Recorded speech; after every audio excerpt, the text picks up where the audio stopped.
This one also. Yeah.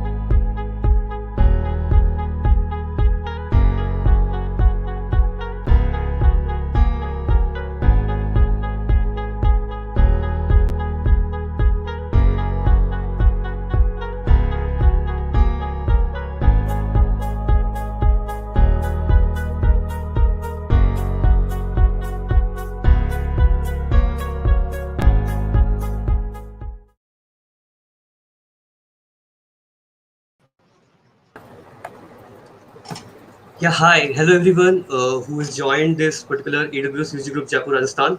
So, this is our first session, and yeah, this is the first kickoff session of ours. And yeah, we have one another speaker here. That's Rohini from AWS. She will be describing you lots of about AWS and all. So, on the screen, you can see me, Aditya Soni, as a host, and Abhinit Saxena on the left side. He's also he's the organizer of the particular user group. Yeah, so let me start with like introduction, like why we started this particular group and what was the reason behind it. Okay, so let me share my screen quickly and let's, yeah.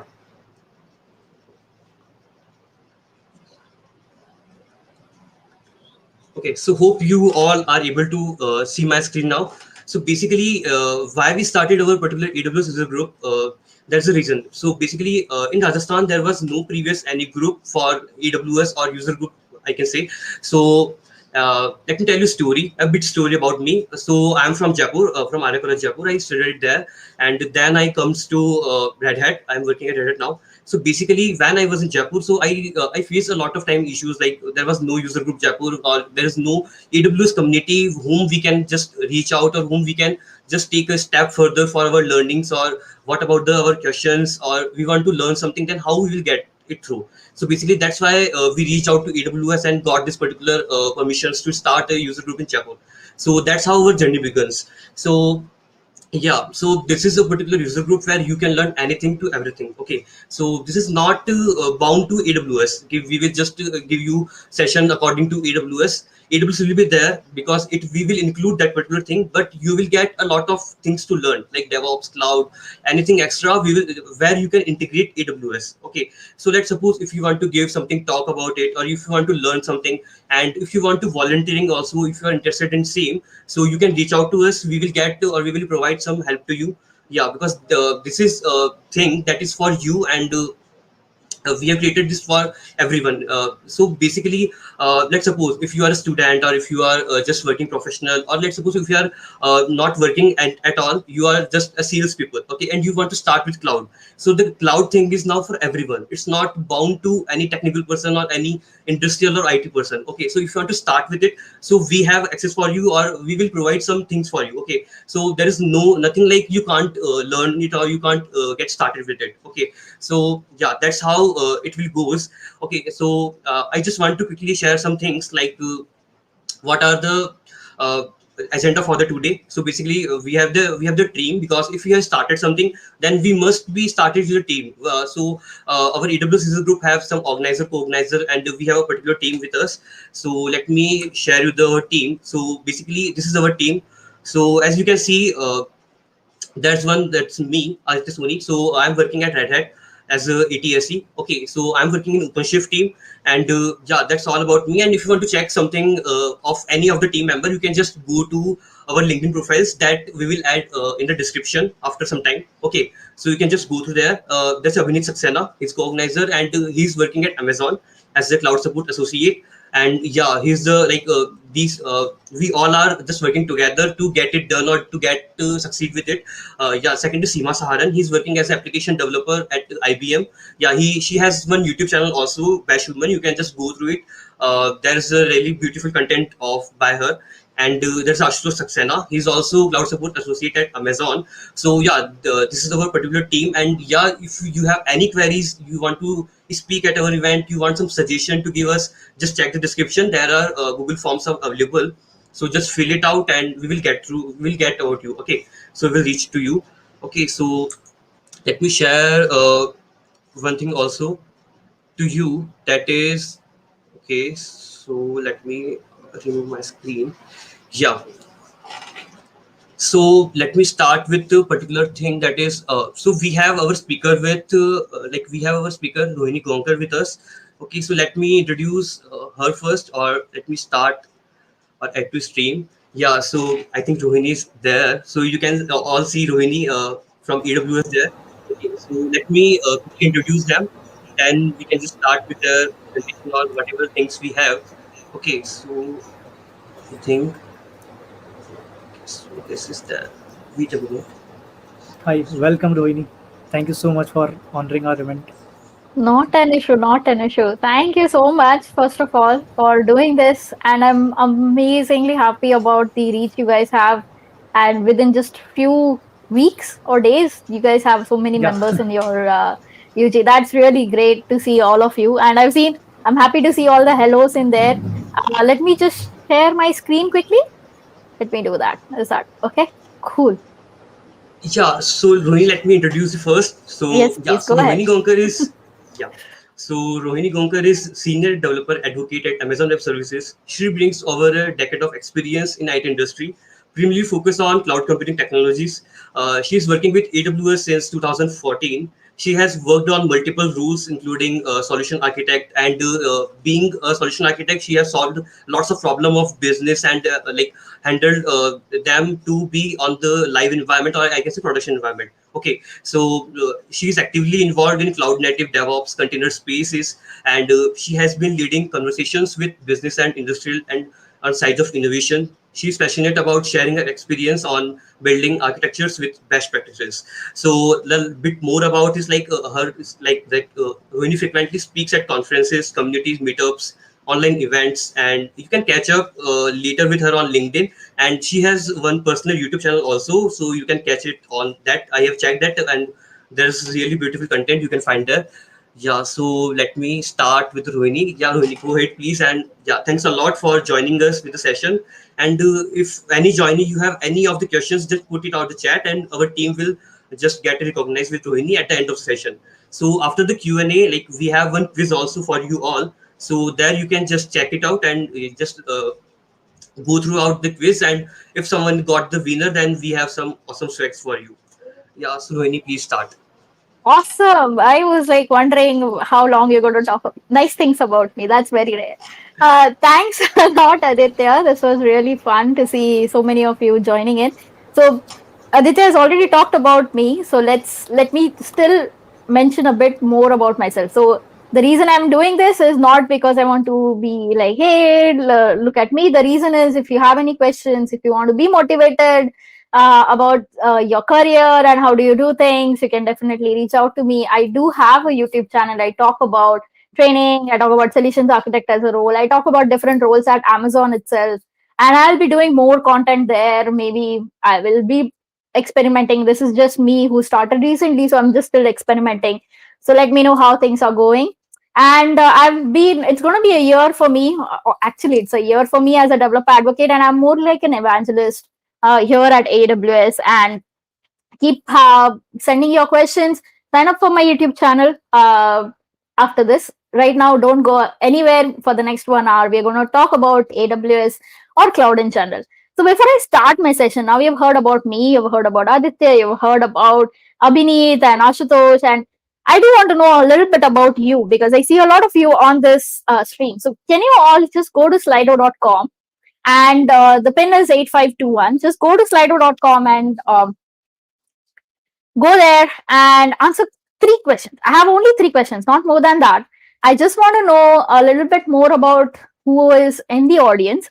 So go ahead, and it's anonymous, so don't worry. I won't really know who you are, but I want to know who is in the audience so I can change or maybe try to explain it in a way that most of the audience will be able to understand. So the poll is live. Let me know if you cannot access it.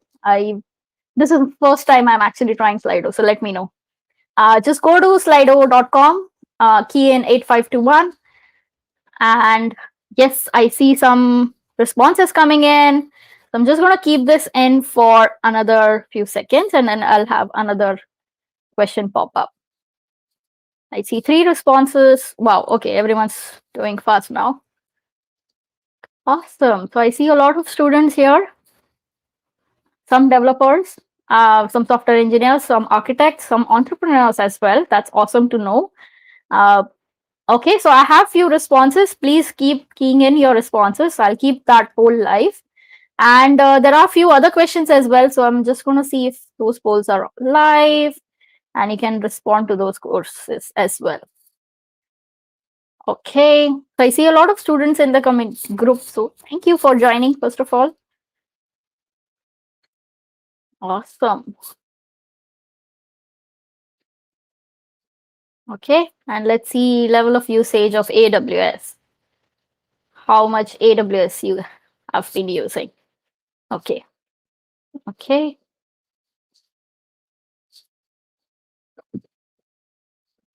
Okay.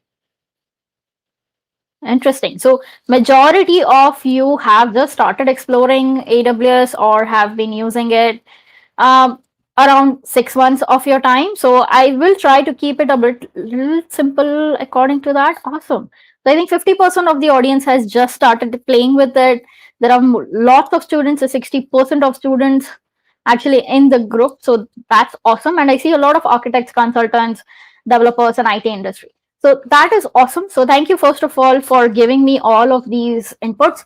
So I'll try to keep it a bit more centric towards that audience. But please, if you have been using AWS, I would still recommend you to watch this session because, yes, there's a quiz and there's swag. But because AWS keeps adding a lot of things over the years, so it's great to have a refresher of what's happening in the AWS space, right? So that's the quiz. Keep giving your responses if you want. And let's get started, right? And in this session, I'm going to try and cover a lot of the questions that I keep getting. So that's why they are frequently asked questions from community to me. And that's why I'm going to try and answer these questions. Okay. So first is obviously we're going to talk about what is cloud computing, what is AWS. Nice. Okay. And a lot of people ask me, I'm a developer, is cloud for me? I'm not a developer, is cloud for me? Let me try and answer that question. And obviously, the main question is how can you get started in the cloud, right? And I'll also have a lot of other things covered, like where do you go next? What are the training and certifications, so on and so forth. Now, this session is normally I do it for 2-3 hours because even getting started with cloud is a lot to take in. It can become a little overwhelming. So what I try to do is I'm going to give you a little bit high level response of what's happening, and a little high level response of what's happening in the cloud space, what cloud is, and how you can get started. And we will then try to do more sessions. You can key in your requests, and we will definitely do more sessions as we come in, and we'll try to get in more experts. And I'm sure Aditya and Abhineet are going to do that, getting more experts and get you more deep dive understanding of these different terminologies, right? So let's start with the basic one. What is cloud computing? Like, I remember I talked to a lot of kids. So we had the CSR program where we teach cloud to students. And these are students of school, okay, not students like you who are in engineering or something. These are school students. And it was interesting to know that they knew, because of the previous sessions that were done there, they knew what a data center is. So explaining cloud computing to a kid was much, much easier to explaining cloud computing to non-tech people, right? Because these kids really knew some of the fundamentals and it was easy. So what is cloud computing, right? By definition, and like most of you are students and we have been students in our lives, and I'm still learning, so I can say I'm always a student by heart. So cloud computing by definition means on-demand delivery of IT resources and applications via the internet with pay-as-you-go pricing. Now, there are a lot of these things, a lot of keywords here. So let's try and break down these different keywords, right? Let's get a laser point and let's keep it maybe green. Okay. So we are saying on-demand delivery. Okay. What do you mean by on-demand delivery via the internet? Forget IT resources for now. So if I have to say, and this is for people who do not use AWS, who don't know what AWS or what cloud is, let me give you a basic crude layman term example. And it is important to understand that example because then everything else will start fitting into that layman terminology that we have, right? We want all of us use electricity in some form or the other. The basic example is to charge our phones, right? If I have to charge my phone, what do? I plug it in the wall, I plug the other end onto my phone, press a button, and it starts charging. Now, do I have an electricity grid at home? No, none of us can afford having an electricity grid at home because it's expensive. There's a lot of installation work. There's a lot of work that has to be done to have an electricity grid up and running. So what do? We use wires which are already laid in by the board, electricity board and government. We use that wire to actually get access to the electricity over these wires to our house, and we use them. Now, when we use them, there is a meter in our houses, right? There is a meter if you're living in apartments. On your ground floor, there will be meters. Will be like once you start using electricity, when I say switch on, it will start consuming. It will start consuming some units, and based on those units, in the end of the month, you will get a bill. Now, that same principle on pay-as-you-go pricing applies to the cloud. The moment you start something on AWS, any kind of IT resource or application. Now, this IT resource could be a virtual machine, or it could be some kind of storage or a database, or any kind of IT resource that you start. And the moment you start it, you'll start paying for it. Okay. Now, there are other different pricing mechanisms as well, but that is the base fundamental that once you start something, you'll start paying for it. And this fundament, if you think that it's very basic, think about the times when cloud was not existent. Like this was 10, 15 years ago, when cloud was not a reality. What was happening was big organizations could have their data centers. Big organizations could maintain and create big data centers and create applications that could scale. This led to a lot of monopoly that big organizations could have profitable businesses. But as cloud started popping up, we started seeing a lot of growth in these startup industries as well, right? That's why now startups can afford using cloud. If you have an idea, right? You're a college student, you are a developer, you have an idea, you want to have your own startup, you can create that application on the AWS platform, quickly experiment. If it doesn't work for you, you can shut down, terminate everything, and you can work on your next idea. This was revolutionary. This was something that changed the entire game, and there were so many disruptors that we started seeing in the market. And that's what AWS is for our customers. It helps customers. It gives you these IT resources, and it's a broad platform. It's a T. Okay, so it's broad. It covers a lot of things, and it also has depth into a lot of technologies. And it helps customers build these sophisticated, scalable, and secure applications on the platform itself. So now that you've understood, and I'm hoping you understood why AWS matters and why it is a big organization, and there are a few other things why customers choose AWS, but this is just to give you an idea of why this particular thing, cloud, became such a big hype, and why is it the new normal. Now, AWS started in 2006 with one or two services, and as the name suggests, Amazon Web Services, it is a set of web services. It is a set of APIs that are sitting in AWS's cloud, right? And we will look at how you access those APIs. What do you do with that? We'll see that in a couple of slides. Now, since its launch, AWS has been launching more and more regions or more and more locations across the world. Now, in India, as of now, we have Mumbai as the region, and we have already pre-announced, and this is something we started doing a few years ago. We started pre-announcing a lot of regions so that people are anticipating, like, hey, people don't keep asking, when is this coming? When is this coming? They know that, yes, second region is coming in India. And this is, and please try and understand, regions are specifically to understand the location where they are. We exactly don't know where the data centers are. And the second thing is, we will talk about that, but the second thing is, you don't necessarily have to stick to a region in your own country. Because if you look at the world, you would say, okay, in South Africa, there is only one, Cape Town. So no one else uses cloud. That's not how it works. And I will tell you how you can select your regions, or how customers select it, and what are the benefits of having these. And just to give you a quick overview, because most of you still understand what cloud is, a region will have multiple availability zones, and there's something called as POPs. Now, POPs I'm not diving deep into. POPs are points of presence. They are used by our CDN service, by our CDN service, or by our DNS services to help navigate the labyrinth of internet connections across the world. So let's talk a little bit quickly about multi-region. And why multi-region? Because this is an important topic. If you're planning to do solutions architect associate or solutions architect professional, understanding multi-AZ is a basic requirement. Like a lot of questions will be around that factor about multi-AZ. Okay, so imagine this: when you have one data center, okay, a big organization could have one or two data centers. Now it's a lot to manage.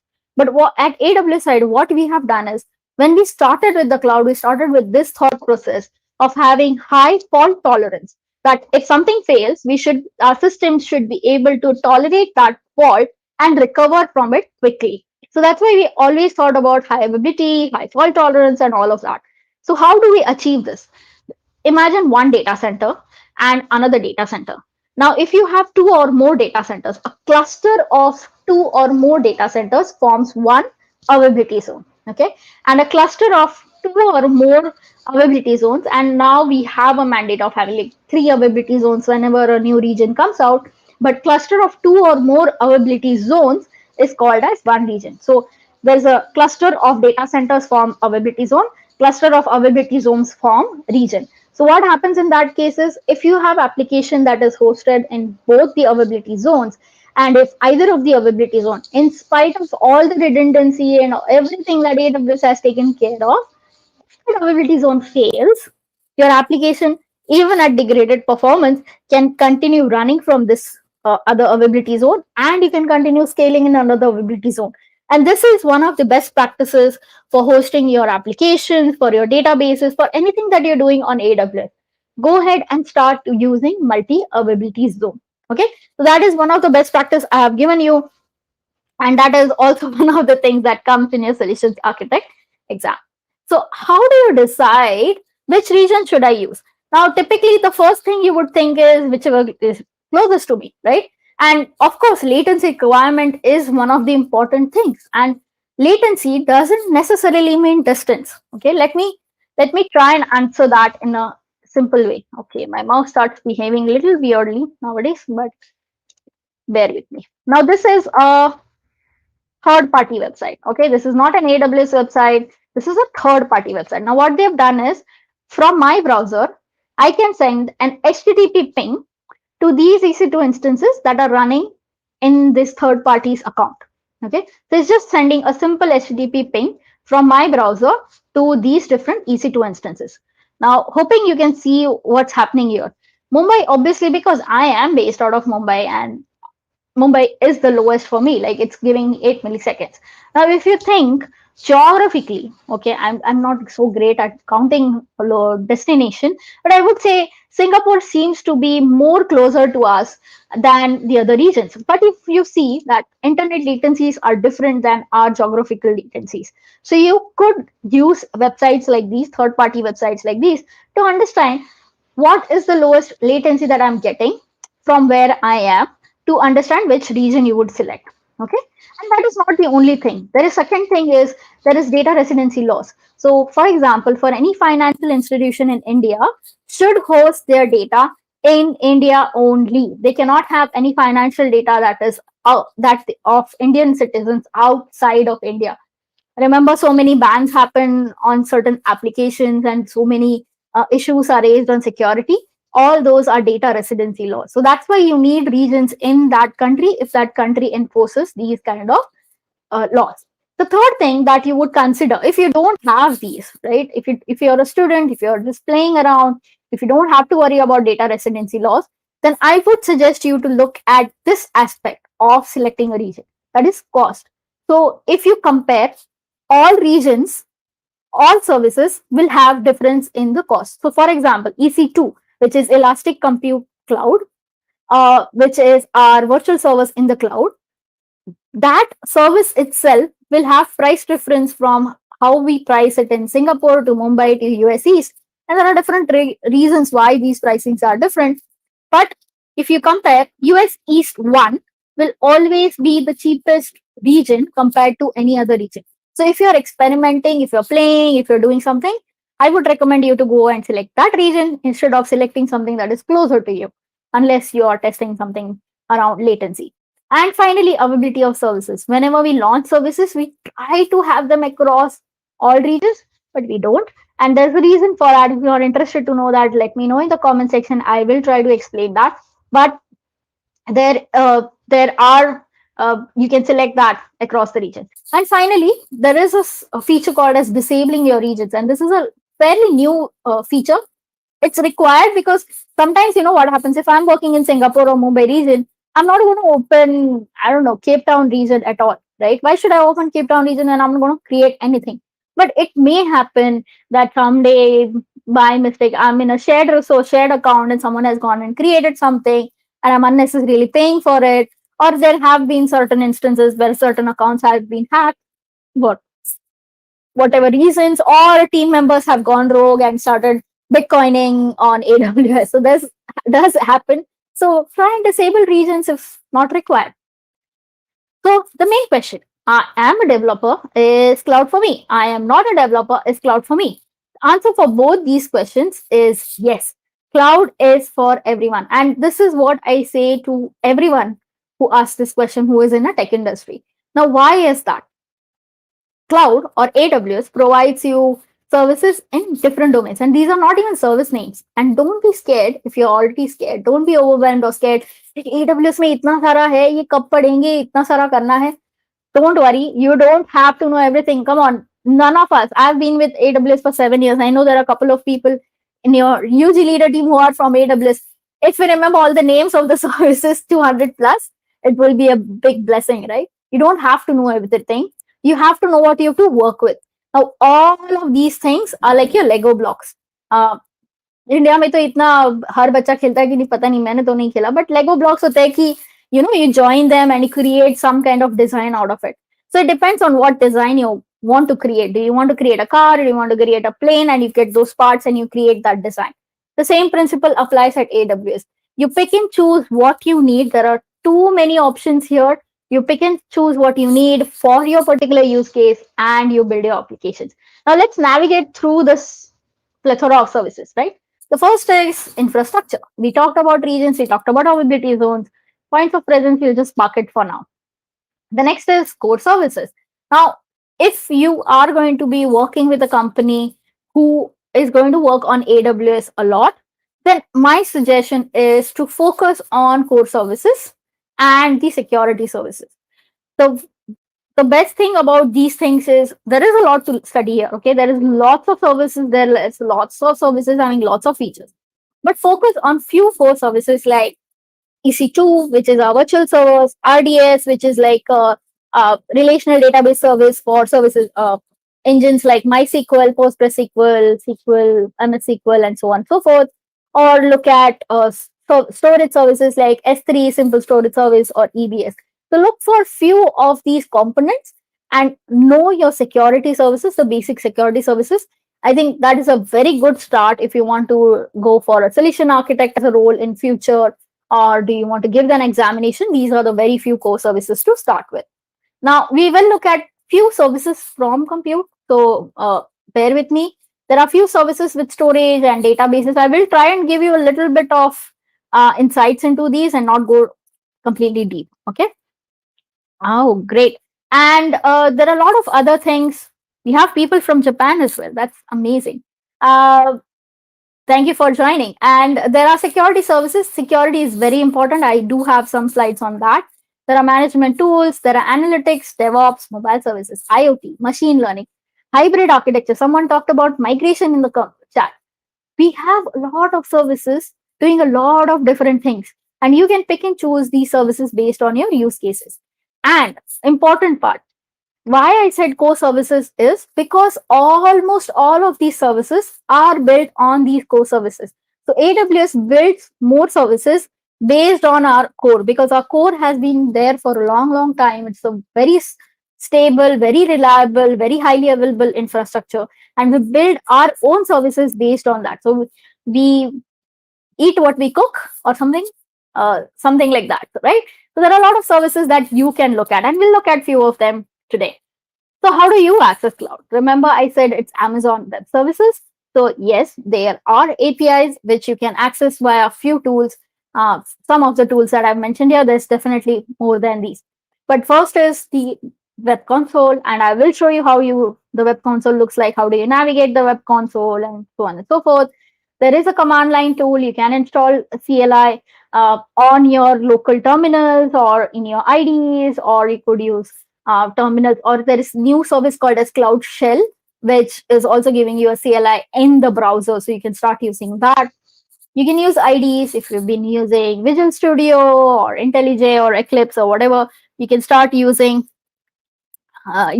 these IDEs as well. Then the next is software development kits, like you have SDKs, right?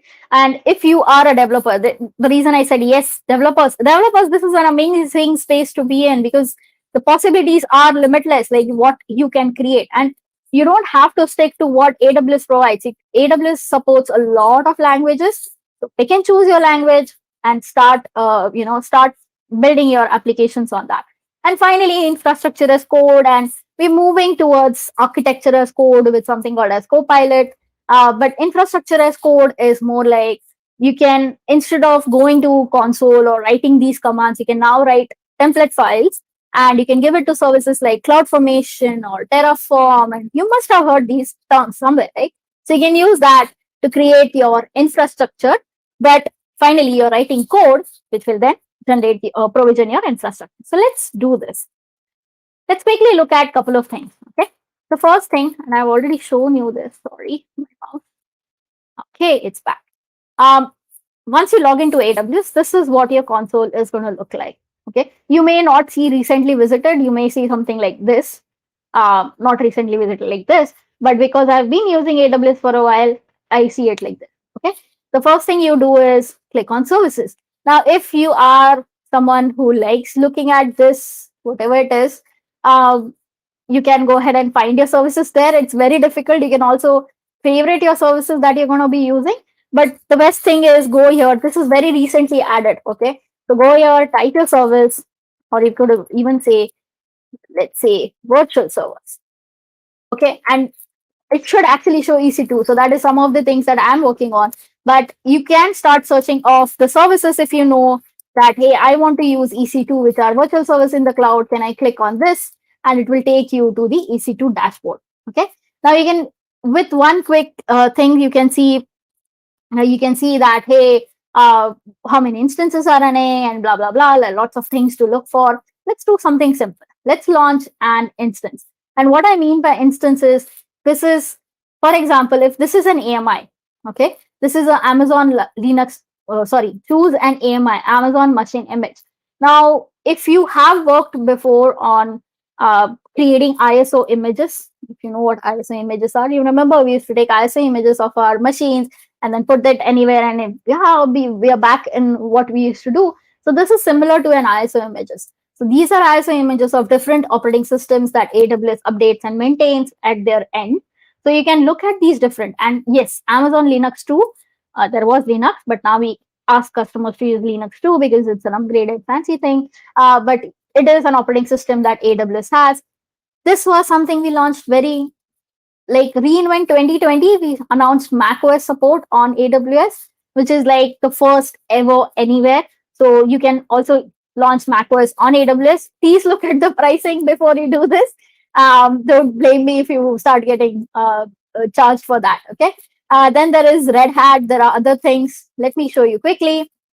So these are the operating systems that we support on the AWS platform, and you can search for operating system based on that. You can also search on different marketplace. So for example, AWS is not into antivirus, or AWS is not into certain hardware firewalls or something like that. You can find like lots and lots of products here. You can pick and choose which product you want, and it will launch the virtual machine with that product. Okay, and your bill will come, and that product licensing costs and everything will come in your bill together. That's done. Now we have selected on AMI. I want Amazon Linux too. I say I want an instance type. Now, what is an instance type? Instance type is a combination of different configurations.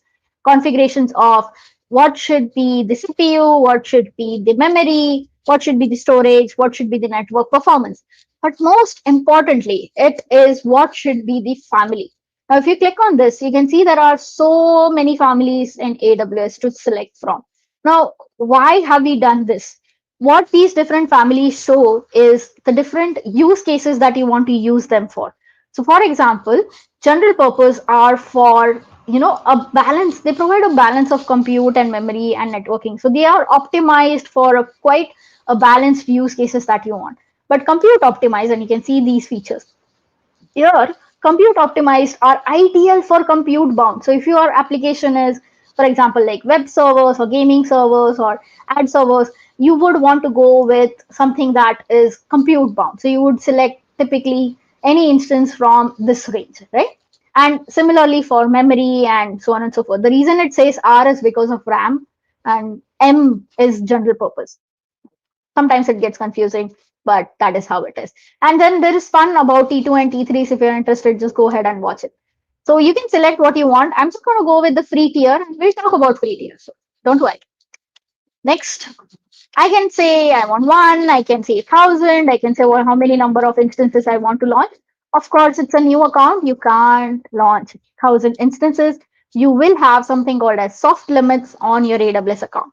And always remember, there is soft limits, there is hard limits. Soft limits is something we have put as a protection. Okay, so you may want to keep, it's for your protection. Like for example, I create a new account, and by mistake, instead of one, I set 100 there, and I start paying for 100 instances, and I'm going to have a nightmare. I'm like, my credit card bill has maxed out. So you don't want that, right? So that's why you have these soft limits. But if you know that you want more, you can always go ahead, raise a ticket.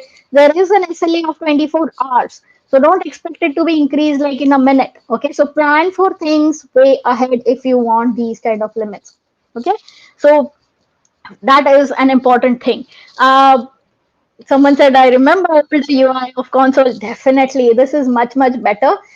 It has a lot of things, but this is a little much better than what it used to be. Okay. So hard limits are something that cannot be increased, and there are very like edge cases that reach these hard limits.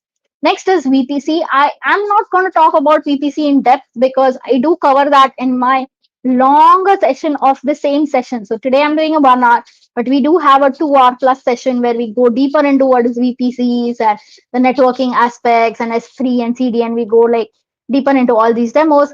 But think of it as virtual private cloud. Okay, so VPC stands for virtual private cloud. What it means is you inside the AWS cloud, you create a virtual private cloud. It's your private cloud that you create, and you give a private IP. So let me do this now. You give a private IP address space for it to create that for you. So when you go ahead and create a new VPC, it's going to ask for some kind of name, blah, blah, blah. And it will ask you what should be the IP CIDR block, right? And this is going to be a private IP space for you. And what it does is once you just say create VPC, it is going to create a logical isolation of network just for you. So anything that you create in AWS will be launched in that logical isolation. Okay. And then there is something called as subnets inside the VPC. So that entire VPC is then broken down into different subnets. If you come from an enterprise background, you would know something called as DMZs and different networking protocols. The same thing, just different terminologies. This public subnet, this private subnet, blah, blah, blah. So we'll skip some of these items here because I do want to keep it simple for anyone who's still new to what cloud is. And here, I'm going to show you something fun, a little advanced, to show you the magic of cloud. If you go to advanced details and you find something called as user data. Now, what is user data is that anything, okay, when this EC2 instance is going to boot up, anything you want to start, like let's say the instance is booting up, the operating system has boot up. Now you want to run something automatically. Like in this example, let me zoom in a bit. In this example, I am just updating the operating system. I am installing HTTPD and I'm starting HTTPD. As simple as that. That's all I wanted to do. You could then go ahead and make it more customizable. Some customers will be like, hey, go to this place in GitHub, or I mean, you should have CI/CD, but I'm just giving an example. Go to GitHub and get this deployment file and now deploy it here. So when the EC2 instance boots up, it will do all these activities and it will go ahead and start your application. So when it starts the application, it adds more servers for your application. So you can do all of these using the user data, which is a fun piece.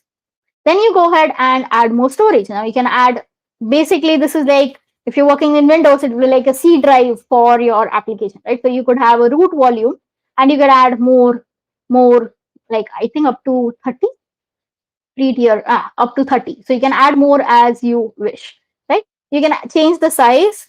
Just changing the size sometimes doesn't work. You have to go ahead and resize the operating system as well. Don't forget that.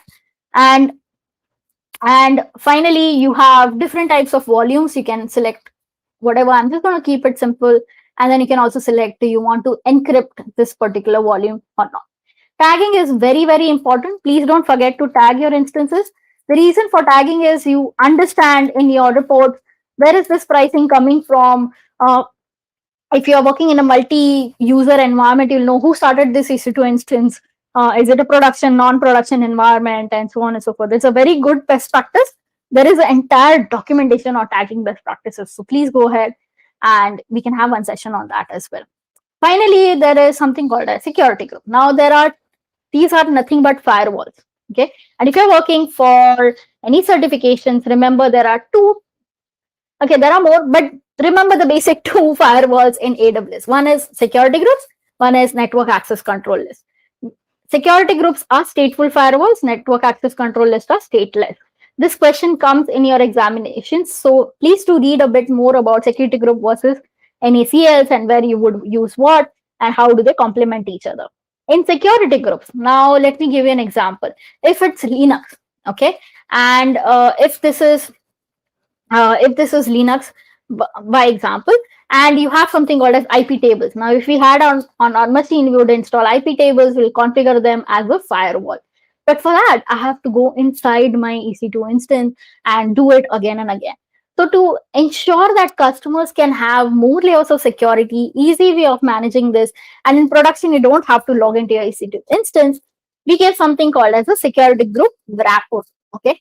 So what I mean is, for example, I could have one or more instances. So let's say I have 100 EC2 instances inside one security group. So I associate 100 security groups to 100 EC2 instances to one security group.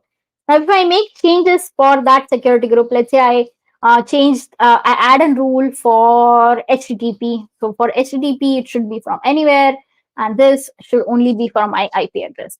So if I make that change, I save this, all the 100 EC2 instances will now be able to have the HTTP rule. So anyone from outside can access these EC2 instances at the port 80.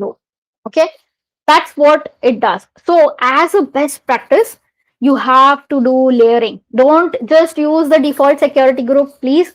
Don't use default security group. Don't just put all your EC2 instances in one security group.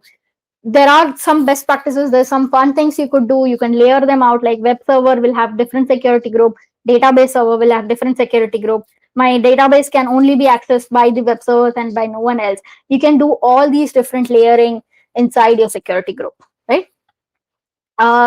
My colleague Suman has joined, so he is amazing as well, and I think he's going to help with some of the questions there. Thanks, Suman. So let me just quickly launch this.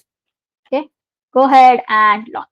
And now it's going to ask me what kind of key pair I want to use. Now I created this in the morning demo I had, so I'm just going to use that. But what you could do is, if you don't have anything, you can always create a new key pair, give some name, and you can say download this key pair. So this thing downloads a PEM file.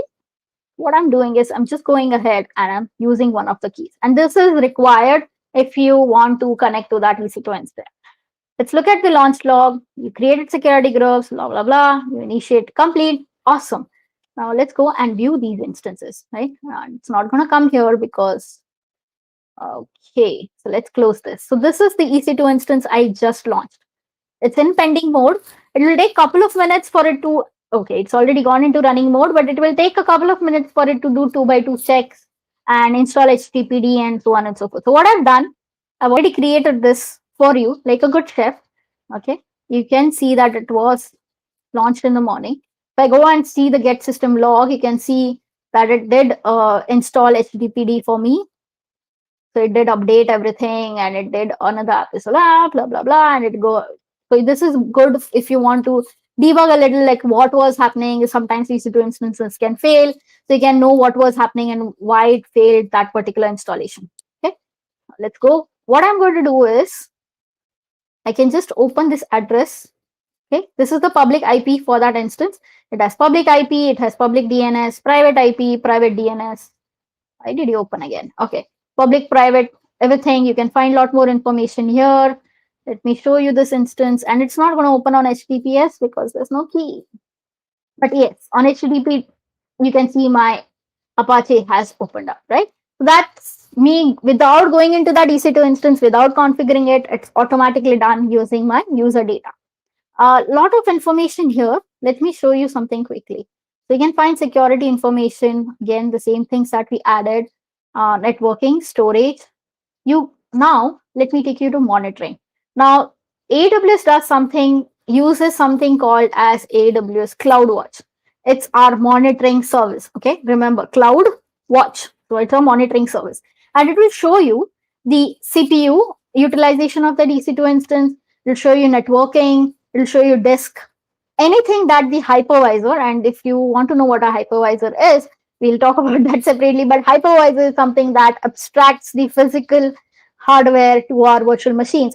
So anything that is visible to the hypervisor level layer that AWS manages will be shown via CloudWatch. So note, we don't show you anything around memory. You have to install scripts separately if you want to get more memory utilization of your EC2 instance. That's not that a big deal. You can just add that into your user data and it will start pushing that. But you can find a lot more information here itself, like what's my CPU utilization, how is the system responding. If it is stuck somewhere, you can find more information. Okay, and if I have to access this instance, that simple, just click on connect, and you can find different ways of doing it. Initially, we didn't have so many ways, but now we have so many ways of doing it. So what I've done is I'll open an SSH client. That's my SSH client. My terminal is my SSH client, right? The second is locate your private key file. So let me see if I have my private key file, which is, yes, I have my private key file. Awesome. And the next is run this command. If necessary, ensure that the key is not publicly viewable. I have done that on session here, but it's okay. It's a demo session. So I'm just going to change the permissions for this particular file. The next is go ahead and copy this. So connect to your instance using this, but I'm not copying this. This is automatically created for me. I just have to copy this command. Oh God, sorry. And I have to paste it, and you can see what it is doing. It's going using SSH to log in from my machine to the Linux machine in AWS.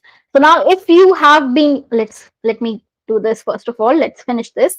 Now, if you have been using Windows and you want to do it, you can use WinSCP or PuTTY to use and log into your Linux machines. The documentation has given a lot of details how you can do that. If you go here and you go for info, you can find more information on how you can connect to this, right? If you have been using Windows machine, now this was Amazon Linux, right? So if you want Windows, you can start using the RDP remote desktop connection to actually connect to your Windows machine. So that's how you connect to these virtual machines, and then I can do whatever I want, right? So I can say CD, and I'm logged in as EC2 user. If I want, I can just change it to root. I can add password. I can do whatever I want with this particular machine. If I don't want it, and as a best practice, I will go ahead and terminate this instance. Okay. A lot of people, what they do is, hey, now there's a saying, okay, if you stop the instance, you'll stop paying for it.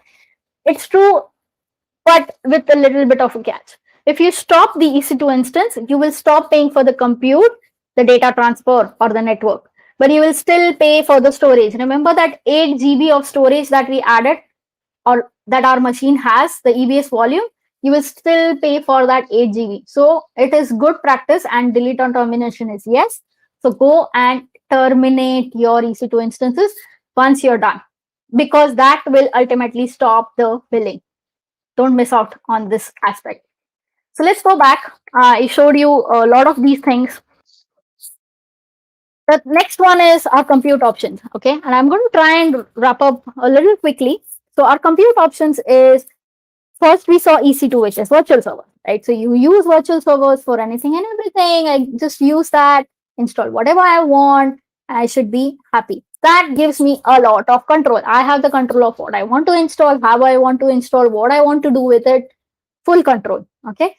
Then on the other side of that, there are services like serverless services like Fargate and Lambda. And many people are asking in the comments about serverless. What does serverless mean? And a lot of people make fun like serverless mein server nahi, there's no server. I'm like, there is server, but you don't manage that server. In the EC2's case, you manage the server, right? The virtual server. In serverless, you don't manage the server at all. The server is managed by AWS. What do you manage in serverless? It's either your containers, your Docker description or Docker definition, or you manage your own code in case of Lambda. So that's what it means from server to serverless. And then there are other orchestration services like EKS. Most of you may know something called as Kubernetes. So EKS is managed Kubernetes on AWS. And ECS is something that AWS is proprietary orchestration service. So our range of compute is huge. You can pick and choose multiple of these options. You can choose all 3 or all 4 of these options in your application. A lot of customers do that. They will move all their stateless code here. They may move their legacy on EC2 instances. So it depends on use case to use case. So we saw this quickly, right? Let me wrap this up. So one is you had an AMI, you launched EC2 instances. These EC2 instances are created in VPCs, the virtual private cloud. And we had something called as EBS. I've not gone deeper into EBS, but imagine EBS to be a network attached storage, like a storage that is attached. And if that EC2 instance, and it's independent of that EC2 instance. So I can remove it from an EC2 instance, go ahead and attach to something else. So it's more like a hard disk that you have, but it's in the cloud. And then you have AZs and you have regions, which we already talked about. And S3 is something called as simple storage service, which is one of the most used services, like lots of customers. If you have not used S3, you have not used most of the things, right? S3 is very versatile. You can do a lot of things. Think of it like a place where you can just dump a lot of data, and it's very cheap. So you can start dumping a lot of data there. You can also run static websites from S3 because it's very cheap to store data there. You can store all your images or a CSS or HTML files. You can run websites directly from S3. You don't even need virtual machines for that anymore. Then a lot of people push all their logs, all the information that takes a lot of space, but you want to save it for a long-term use, go and check out S3. So that's the EC2 landscape. For containers, I did mention 2 orchestration services. You can launch these orchestration services either on virtual machines or like in the server format or in the serverless format, right? So you can use either depending on you want control or convenience as you need. We also have our own registry. So you can use this for public or private registries as well. And there is obviously workshops. If you are into a container space and you're like, hey, I want to get started with containers, where do I do? Go ahead, check these workshops out because they have amazing beginner to advanced level use cases and what all you can do. So you can play with these in your account. Serverless. Now, serverless is not just compute. Okay. So a lot of people say, yeah, Lambda use kar liya, we are serverless. Like Lambda is not the only serverless service. There are a lot of other things. And the reason I said, right, initially, because we use our core services, that's why we are able to give these managed services to you. So a lot of these services who are serverless and managed are managed behind the scenes by AWS. So a lot of services like S3, where you don't worry about where my data is stored, you just dump it. You go ahead and dump it. Lots of drive options today, right? Go ahead, dump your data in the drive, you get a URL, you access your data. Simple way in S3 as well, you can do the same thing. Same thing goes for your database services. DynamoDB is AWS's NoSQL offering in a serverless format. Aurora serverless is AWS's relational database. So it's SQL, NoSQL, SQL, NoSQL, serverless functions. And then there are a lot of other things which you can use in your microservices environment for your microservices application. So before I go into a little bit of high level of what we are doing, if you're doing it yourself, see, remember I talked about control over convenience. If you have want control, you manage everything. And this is an example of a database. You would manage everything from patching to monitoring to isolation security to backup recovery to failover, everything. But customers keep saying, and 90 to 95% of our roadmap comes from you as customers. Customers say, you know what? I'm tired of doing all of this. Can you not just do all of that for me? I'm interested in my business. I have to look at my business. I have to look at the database itself to look at how my queries are performing. Do I really have to be worried about all of these which are not really adding to my business? And that's where AWS gives these managed services. You have the choice to use this or this on the platform, right? You as a customer can choose either. But we recommend customers to use managed services in some format because it will take care of a lot of things that your engineers don't have to worry about. Your engineers can focus on what is going to be helpful for your business, what is going to be helpful for that engineer. Come on, who gets a job anymore for having MySQL installations? Have you found a job that says, come, we want to hire people who can only do MySQL installation? No, right? So why don't you let go of these things that are not going to benefit you in the long term and focus on what you have to do? Okay, I think there was someone who asked about Fargate. Let me do that as well, but I think Suman has answered it. But for databases, we have a lot of options. There's relational, there's key value, there's document. Select what databases you need based on use cases. Now, initially, right, when we started, there was like one or two databases you could select. Like we selected MySQL. Now everything in our application is using MySQL. It doesn't matter how slow MySQL is, how bad it is at scaling, or whatever happens with it. We will select MySQL because that was the one database we selected.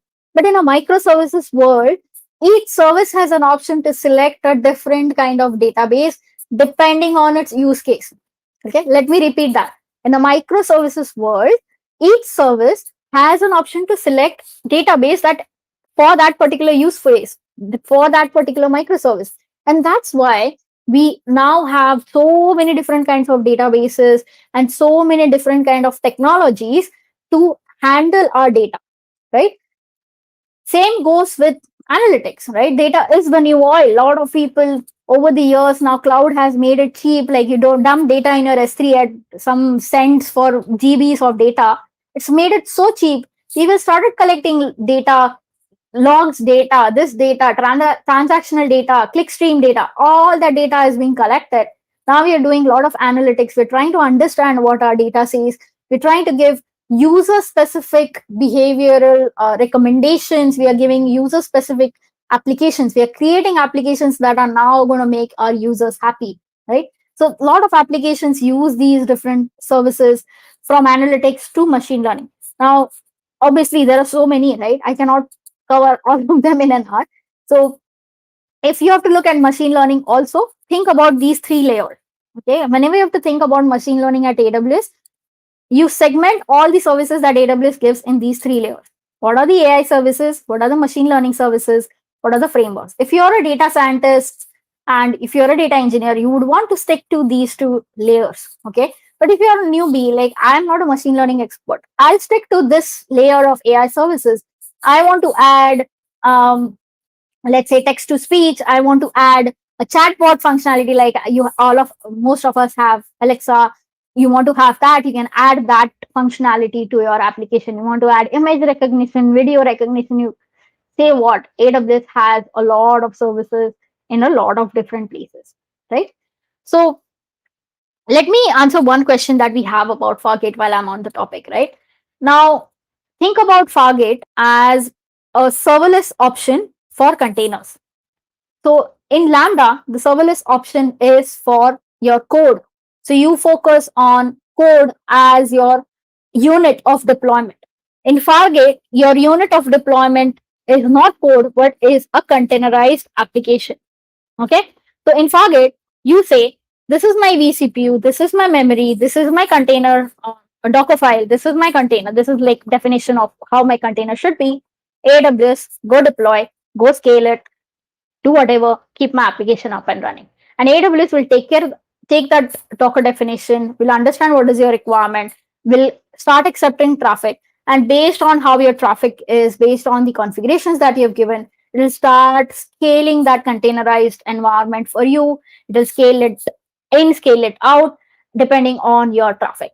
Okay, so in the end, you don't worry about how the infrastructure is, you don't worry about EC2 instances and anything. If you select EC2, obviously, but that is the fundamental idea about having serverless technologies.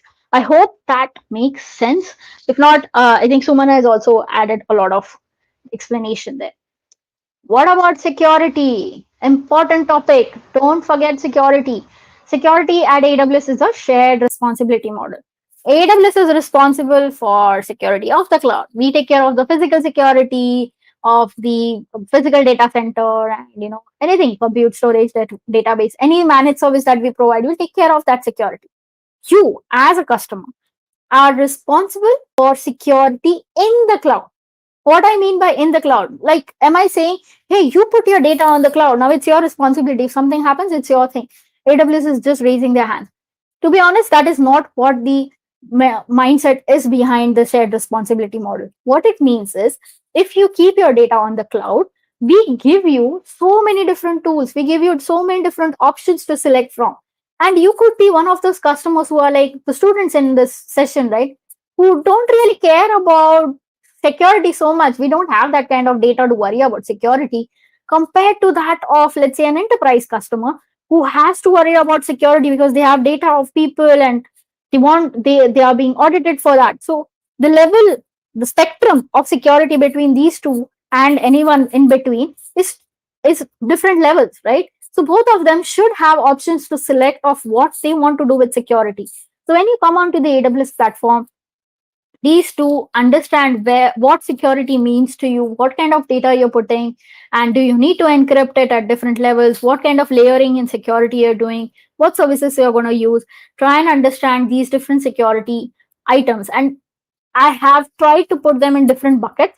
So if you want to have identity access management, the security tools for that, for detection, for infra protection, for data protection, and for compliance and incident response. So there are a lot of items that you can look at from a security specific. What about cost? Uh, like I mentioned, on demand, I'm not going to repeat that, but you remember I mentioned switch on the charger button, it will start charging, you start paying for it. That's the basic. Then there is a lot of other pricing options for customers. If they know, okay, for 1 year down the line, I am going to use 3 EC2 instances of this size. Let me go in and ask AWS, if I want to use this, can you reserve these for me and give me a discount price? Of course, AWS does do that. And all of this is mostly automatic. So you can use that. There are many other support services that use different pricing options. Free tier. Now, a lot of you are new here. So let's look at free tier. Go to aws.amazon.com/free. There are different things you can look for in a free tier. Most people just talk about the 12 months free plan. Please, everything is not free. Okay. There are few resources and few services that are free. Not everything is free.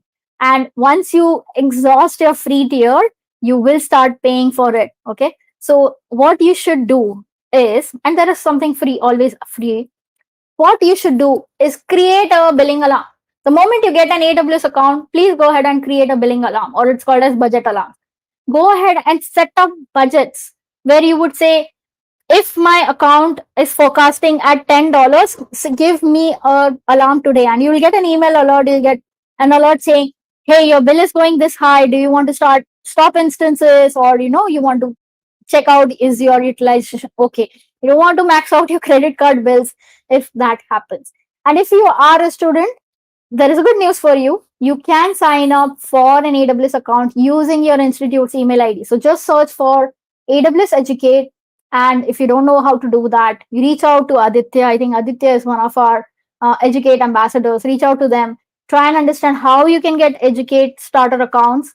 May not be full-fledged AWS accounts, but it's a very good place to start your cloud journey. I'm going to skip this. Why do customers choose AWS? Because of a lot of things. We talked about a lot of these things, so I'm not going to go there. A lot of customers use AWS. There's millions and millions of customers across the world. There are different partners. We talked about this a little bit. So, important question of the day. How do I get started? Now, like I mentioned with a lot of people here, right? Let me go back. Remember, I showed you that entire portfolio of services AWS gives you. Now, if you are a person who wants to start from the basics, go ahead, do that. But soon you will find yourself lost in the entire documentation AWS has, in the entire services AWS has. You will feel overwhelmed and you'll lose it. If you want to seriously take this as something to add into your portfolio of technologies, my biggest suggestion is you may already know or being doing something, right? If you are a developer, you must be developing some kind of code in a particular language. Pick that code, check out AWS Lambda. How can I move this code? How can I run this particular website? How can I do this particular item on AWS? If you are into machine learning, if you are into building microservices application, if you are into a DevOps person, try to understand how would you do that into AWS, because here you already know something, you're already good at something, and you're just going to add AWS flavor into that.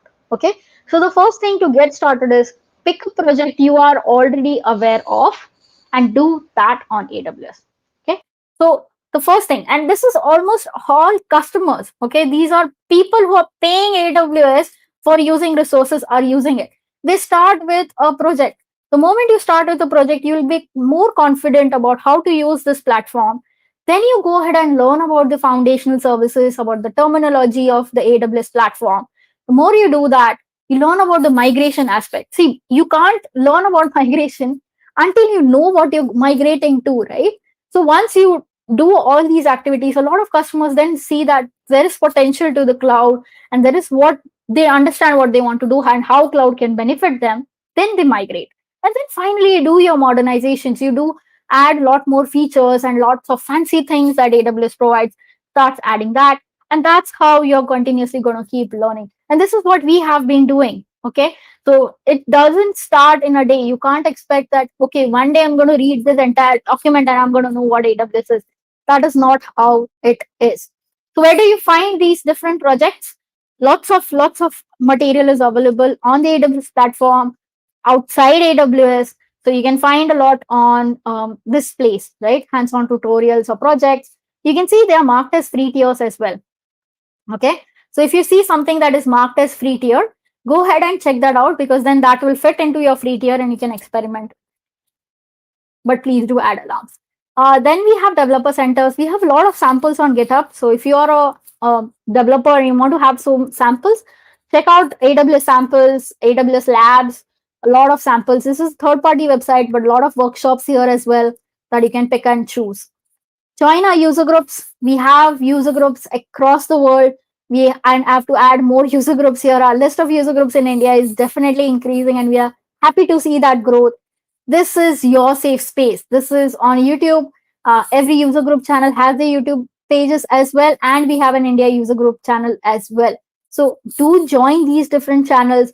If you want to present, if you've worked on anything, if you want to present, please reach out to your UG leaders and we should be able to talk about that.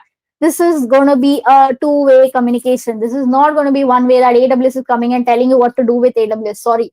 This is about you knowing from your community members on how AWS has helped them. If you want to know a full depth session about the session that we talked about, if you want to get into S3 and CDN and VPC and data analytics services and whatnot, go check out Reskill. My full session is here. There are a lot many other sessions. Like Suman has done a beautiful series on data engineering there. We have a lot of contests there and a lot of. I'll show you the website directly. Okay, let's go and check out. So lots of contests there, a lot of experts you can directly connect to. These are some of our heroes that you can connect to. You can have leaderboard, you can have a lot of swags you can collect. There are challenges every month. So this is not just for beginners, but if you want to know serverless, someone asked in the chat, what about serverless? Where do you find that? Please go ahead and check that session there, and you can also participate in the quiz and you can earn points. You can write blogs, you can post them here, people can read it, you'll get more people to watch your blogs as well. So this is not and to be honest, this is not an AWS thing. This is driven by the community. This is by you as a community. There is nothing AWS section. We are supporting it because we love our community, but this is by you. So this is free of cost. Just go ahead and sign up for it. Then how do you achieve your goals? First is there is a couple of things. There's roadmap, ramp up guides, and there's learning path. So depending on where you are in your journey, try and find that learning path and understand where you are, what path you want to follow, and then follow that. Don't just be too generic. It's not going to help you. Do AWS certification. A lot of people are motivated. Like a lot of your students, until the exam date is fixed, we don't start studying, right? So same thing for a lot of us. Until a certification exam date is fixed, a lot of us are not going to study. So if you're one of those people, go ahead and get yourself certified. A quick and I shouldn't say this because I'm an AWS employee, but I would say if you're in a tech industry and you've been a techie, learn for cloud practitioner, but don't waste your money here for a cloud practitioner exam. Try and give some of the associate level exams. Okay. So if you're a developer or an operations engineer or an architect in future, try and give exams for an associate level. And if you've been working on AWS for more than a year or two and you have hands-on experience, you can directly go ahead and give your professional and specialty exams. Okay. You don't need to have any associate or foundational certification. This doesn't matter anymore. You can directly go ahead and give professional or specialty exams. Last but not the least, there are a lot of AWS events. If you go to AWS events, you can find one happening near you. AWS Summit is happening this month. And we can definitely check out AWS Summit. It's like a 1-2 day event. Unfortunately, nowadays we're doing everything online, but from hopefully sometime soon we'll go back to physical events as well. And it's fun to meet people, talk to people, thousands of them.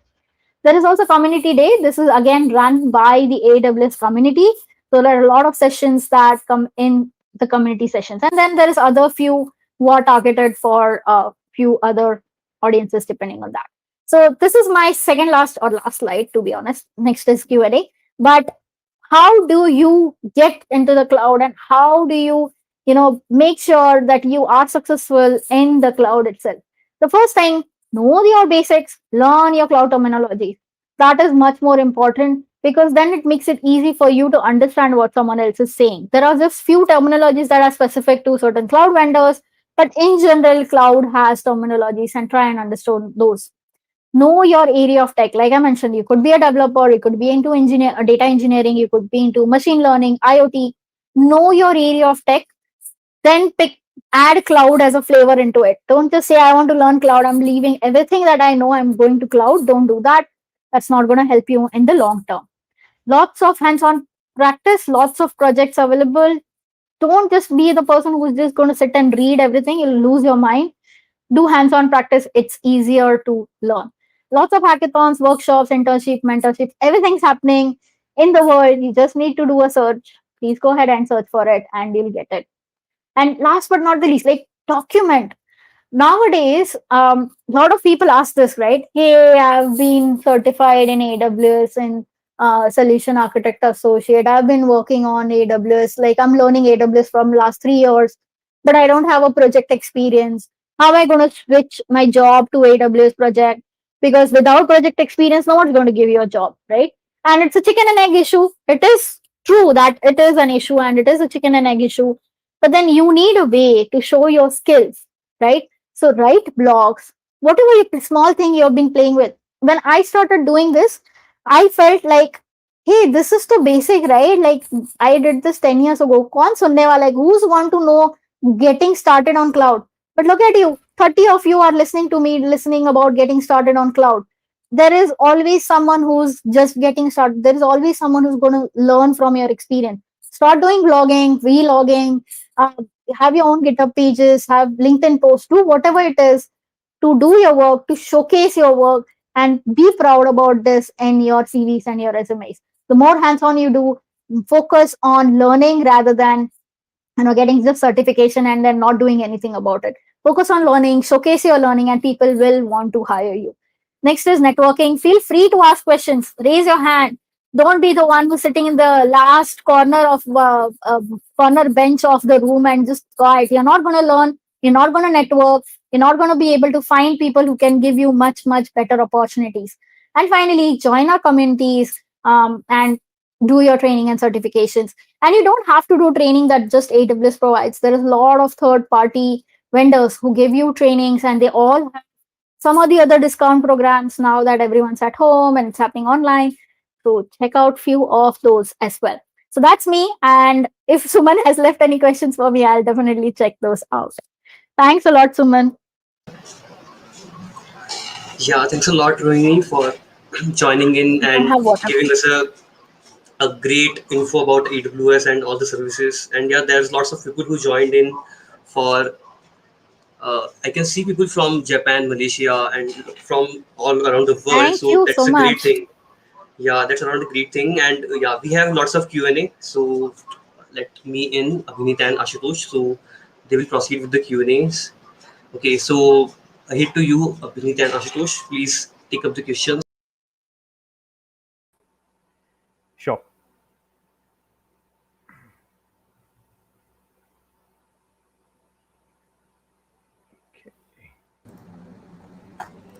And yes, guys, don't leave the meeting. Many We questions. have a quiz. We have a quiz at the end, and the winner of the quiz will get AWS credits as a swag. Yeah. Woohoo. Yes. Okay, so what should we start with AWS? Actually, is there are hundred of certifications? I'm really missing the exact guidance how to start with AWS. There are not hundreds of certification, to be honest. There are just few on AWS to get started. But if I have to add something here on how do you get started, is the way I said: pick a project that you know, and then see how you will want to move that to AWS. Try and understand how you can do that on the AWS platform. If you're a person who wants to go from certifications, I would suggest go from a cloud practitioner certificate. If you're like truly new to the AWS platform, look at cloud practitioner. Okay.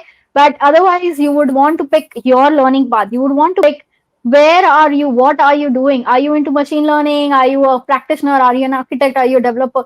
Pick your learning path, because that's what I said, right? If you just start with everything, then you're just lost in the sea and the ocean's just going to eat you up, dude. Like 11 years later, it's so difficult for me to remember everything about so many services, right? It's definitely overwhelming for someone. So start small, pick something that you know, and then try and understand how do you do that on the AWS platform. And if you cannot still do that, just sign up for some training courses, and those will take you from like step by step for that particular activity, right? Some workshops or training courses, and you should be okay to do that. Next question. So yeah, such a unique question. So question is from Arjumant, and he's Sorry, asking that when we spin up a EC2 instance, what happens at the background in AWS? Does a Linux machine really sets up for us at AWS? Awesome question, man. Awesome question. So, okay. So what happens in the backend? Think of AWS having a data center. What is a data center? A data center will have racks and racks of these physical machines that we have, right? And you may have seen these images on, so if you search for it, let me share my screen. I think I lost my screen as I dropped out. So let's look at that. So let me show you something. Server rack. Okay. And if you, what AWS essentially has is this. Okay, it's a floor filled with a lot of physical hardware on the AWS platform. Obviously, when you ask for EC2, no one's going to actually plug into a server and connect that, right? That is not happening. This cloud is nothing but a software defined data center. So a physical data center will be abstracted to you in so there is something called as hypervisor. Okay. It's hypervisors, and I'll just type it here if you want to know what hypervisors are. Okay. So there is something called as hypervisor as a technology which abstracts this physical hardware. So you could have 1, 2, 3, 4. So you could have 4 physical servers. A hypervisor abstracts of those physical servers. And when you ask for an EC2 instance, there's an API call that you make to AWS. AWS will like, okay, this person asked me for EC2 instance. Let me create a virtual machine and place it on this physical servers. So when you say the physical servers is abstracted, for example, it's let's say 4 CPU, 4, 4, 4, so 16 CPU core, and maybe 8 4s are 32 GB memory of physical server. Now your hypervisor knows that, okay, this is kind of resources I have. It's going to pick up, start an EC2 instance on that particular rack. Now, there is a lot of fun things that happen here, right? For example, let me see this. Okay, this is the easiest one. Where did that go? Okay. So this is, for example, let's say there are 3 physical servers they're running. Okay. When you ask for an EC2 instance, the hypervisor will launch a virtual machine, and that virtual machine, let's say, is on this physical host. Okay. If for some reason you stop that virtual machine, AWS will, and you stop that virtual machine, and I'm hoping you have something like an EBS backend, which is like the hard disk that is going to be stored in some other location of that data center, and it's all virtual. But that EC2 instance is on this physical host. If you stop that virtual machine, AWS takes it out. Someone else wants to have, and this location is free, they will create that EC2 instance there. Next time you say, I want to start that EC2 instance, that EC2 instance may not even start on this physical server. It may go and start on this physical server. Okay, so it may start anywhere in the cloud depending on how the AWS availability zone is set up. I hope I'm not confused you further, but what EC2 instance is a virtual server. It is not a physical server. So it's not going to be like physically placed. It is virtually placed on the abstraction that the hypervisor has created. Good question. Let's go and check that. Monthly DevOps domain for features.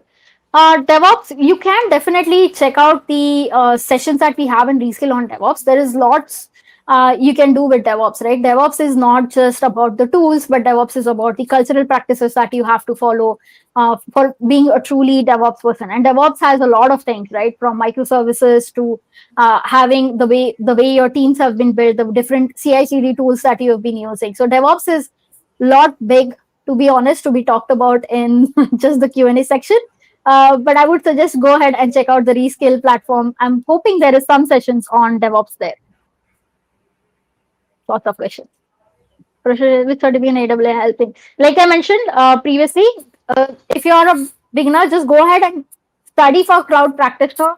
Don't give cloud practitioner exam. Go ahead and give exam at the associate level. Because it's just waste of money. I mean, I feel like that. I know the training team would kill me for saying this, but it's true, right? Why do you want to spend $150 for something that is not going to help you? It's good for sales or marketing people, but not really someone who's techie. Can you explain more of migration service? Migration, as I mentioned, there is lots of things you can do with migration. So there are a lot of customers who are using data center. There are a lot of customers who would want to use AWS or are already using AWS in some form and want to migrate from their data centers to the AWS cloud, right? So there could be things that they would need. For example, they want to move data from their data center to the AWS cloud. So there are services that help with that. There are services that help with that connectivity of data center to AWS. So that also comes in the hybrid cloud or in the migration. There are services that would want to migrate something from old data guard licensed oriented databases to something like an open source MySQL or PostgreSQL. So there is big portfolio of migration. You may have to become a little bit specific and then dive deeper into what do you want to learn in the migration itself. There's not just one migration service.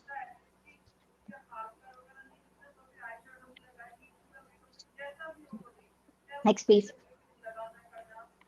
How can you manage costing in that case? In what case? Sorry, I am still wondering.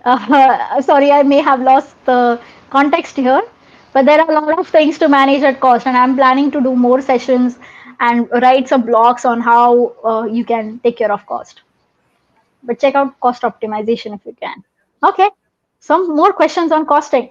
So costing on AWS, while we say that everything is pay as you go, and it is true for almost all of the services that as you provision them, you start paying for them. But there are a lot of other factors to consider when it comes to costing. There are a lot of reservations where you could reserve certain capacity or you could provision certain capacity and you get some discounts for that. There are other factors where costing. Okay, now let's look at this EC2. Okay, as simple as EC2 is. Now with EC2 is virtual servers. So for virtual servers, you are paying for the compute memory or the instance type, so compute memory, the pricing will be per instance type. The pricing will be per storage. How much storage have you given to that virtual server? And there's a third cost, which many people ignore, is data transfer or the network. So whatever data is flowing inside your EC2 instance and flowing out, that is also charged. I think anything coming inside AWS is always free of cost, but anything going out of AWS is going to be charged. Let me repeat that. Anything coming in AWS, any data that is coming inside AWS is free. Any data going out of AWS is charged. Okay. So there are different charging models for almost all of different services. So it does get a little complicated the more services you use. The little bit more complicated your billing get. And there are a lot of businesses who are actually helping a lot of customers understand the business. There's like a business model for understanding your pricing or costing on AWS. So it's a deep dive topic. Yeah, thank you, Rohini, for such a detailed and precise explanation. I think So we our are running next out of question time. is, So yeah. I know. Don't worry. Suman is answering. Even I'll answer some of the questions later. So don't worry. So yeah, it's kind of a competitive question, like how AWS is better than other cloud service providers. I would have What's your take? ignored. Yeah. I would have ignored it, to be honest. Like, come on, I will be biased, right? It's obviously I will be biased. I've been with the company for 7 years. I've worked with AWS Tech for last 11 years, and it is. I mean, when I was working in R&D, right? That time I worked on different cloud providers who don't even exist now. Okay, I worked on cloud technologies that don't exist today. It is truly it is possible, right? And AWS was one of the strong players, and to be honest, one of the pioneers in a lot of things that they did.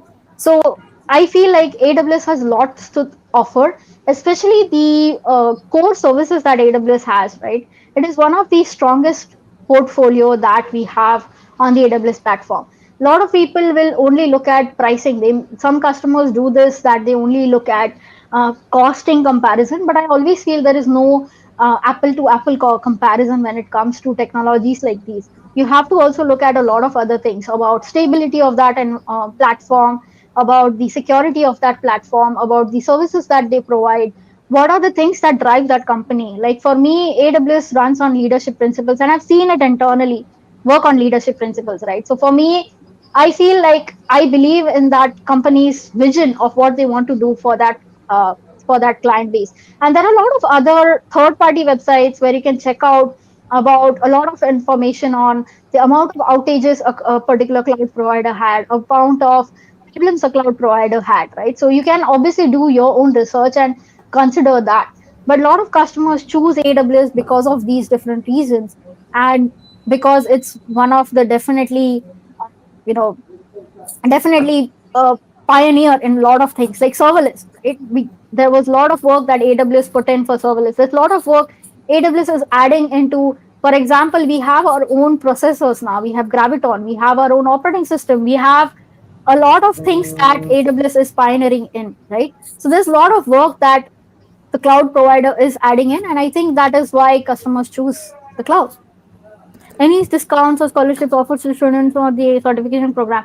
I think one of you should answer this question. I think Aditya, you're hiding somewhere, but Aditya, you should answer this question, man. You would know Yeah, more than yeah. I do. Yeah, so basically for students and for like working professional also, there is some discount coupons you can get. So there's a program called AWS Educate. So let's suppose if you are in college or if you are just in school also, there's nothing like you just be in college or you just be in IT people. If you are just someone who just started with AWS and want to learn something about it, okay. So you have to just register with AWS Educate. Just go through the website. Just give your I can say your work email. That's like at the rate or your college name. That email should be there. And when you fill in the form, that give that email. So it will be like your more proof to you are a working professional and you are not a student. You are a student actually. So then just register yourself and you will get some emails or whatever things are there. So there's a program called AWS Educate Ambassador. If you will be chosen as the ambassador, then you will get some, I can say, because I also got one certification voucher for doing one certification. So you will get some also. So yeah, just start with that. I will drop the description, the links in description. Just check it out. So I Yeah. think So we are we can. already, Yeah. So we can start with the next quiz because we already done all the questions, and if any left, someone already answered them. So let's start with that. Thank you. So I'll just Sure. stop sharing my screen. Yeah. So it's been a wonderful session from Rohini, and Yeah. we all have learned a lot, and it's a time to check our knowledge. So yeah, I hope my screen is visible, and yeah. So to participate in the quiz, what you have to do, like you can open your browser in mobile or laptop, and you just have to open this link www.kahoot.it. So it will be also populated in the chat, and you just have to enter this game pin that is visible on the screen, and we are waiting for the players. So we are here for 2 to 3 minutes to wait for all the players, and yeah, when good amount of participants are there, then we are good to go. Okay.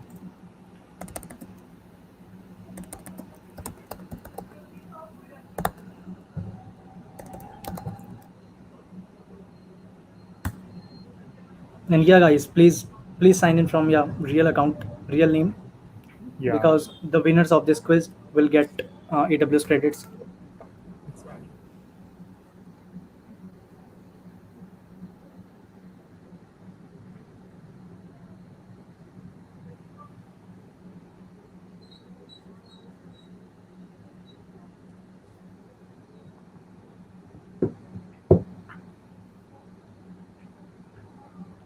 Wonderful.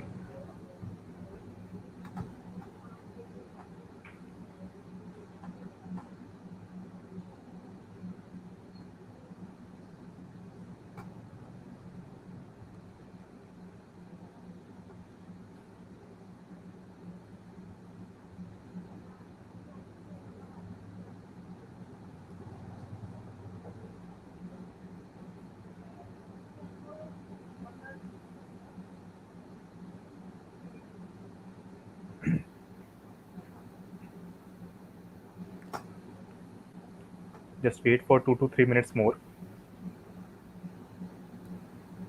I think. Yeah, I think yeah, Yeah. most of the guys have already participated. So yeah, I think we are good to start. Okay, guys. So I'm going to start the quiz, and you will just see the question on the screen. It will be populated to all of your screen, and then there will be 20 seconds for each of the questions, and you have to just opt for the correct choice. And the winners are going to be selected on the basis of time. So who has selected the correct option in what amount of time? Okay. So I'm starting the quiz. Yeah.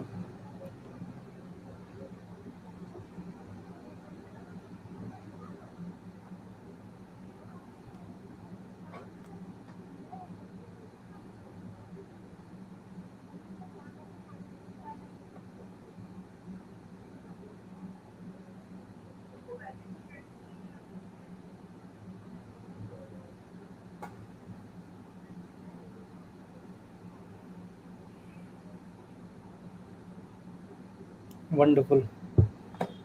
Awesome. Yeah, congratulations, Veera.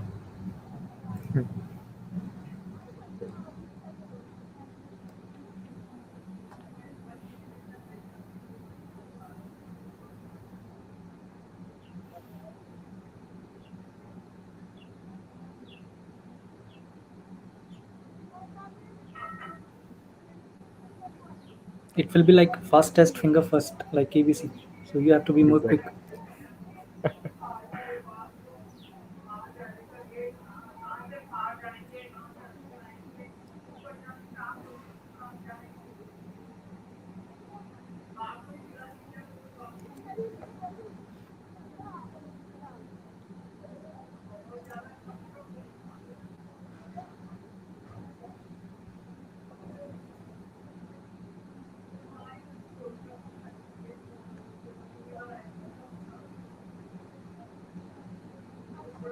Let's make it more interesting. Which is the serverless compute service? My goodness.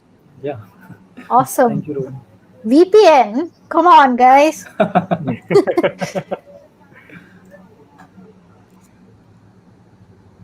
Yes, I did try to add this in my presentation.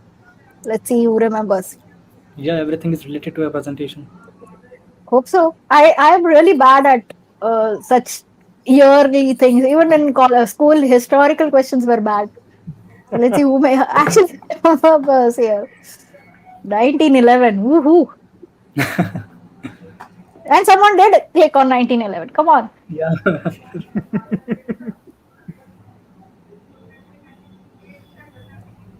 There's still chances. There's 6 more questions to go, including this one. He told the answer Yeah. of this. This is like the most confusing ever. Like even I get confused on this sometimes. I'm expecting 100% for the correct option. Exactly. Oh God. This is This is like what's on KBC sometimes, right? Okay, true or false? EC2 instances are virtual servers in the cloud. Now this I expect. I really expect. I said this like 100 times the entire time. And I gave the weird images and all as an explanation. And I wish my pen and this thing was working. I could have literally oh done. God. See, There are 3 who are these false. 3 people? Please ping me. You guys have to again watch the video. That's cool. That's cool. It's okay. 3 more? 4 more. 4 more to go. 3. Yeah, 4 more including Yes. this one. I did try to explain this a bit. I was like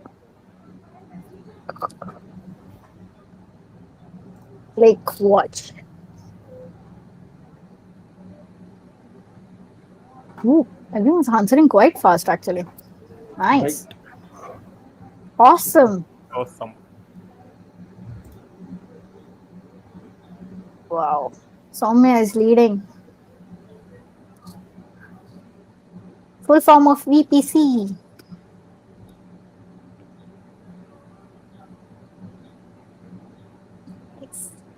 There is a little bit of lag. Yes.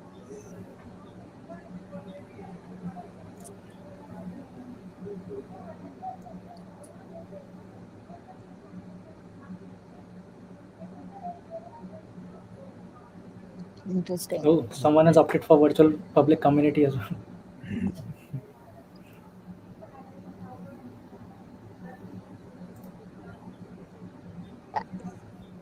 Which of the following is a database service in AWS? Did I talk about it? Yes, I did. I think. Yeah. Yes. A little. I know it's not easy to remember these names. Just 1 or 2 sentences.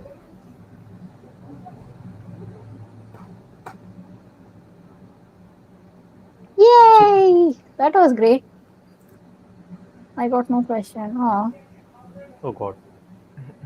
I think there's a lag there. Yeah. Yeah. Yeah.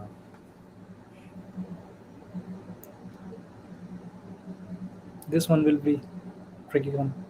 Which of the following allows you to create instances on the MySQL database to support your websites? Ooh. For that, you have to remember what is MySQL database. What kind of database is MySQL? The final one is the boss here. Ah. See, I think there is a lot of lag. But okay. Yeah, but still we have a tremendous Still amount of 20, response. yeah, 20 people still responded. Sorry, Yeah. everyone. Ooh, PS. Who's that? Yeah, who's... Soumya. Woohoo! Congratulations, Soumya. Congratulations, Soumya. Awesome. So how are these people gonna get those credits or swags? Do they have to reach out to you?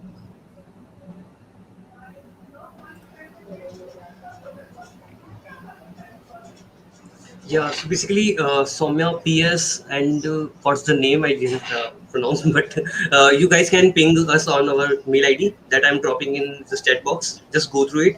And sorry, Kirtiman, Arjuman, for not performing well, there's a lag. I checked the comments of you.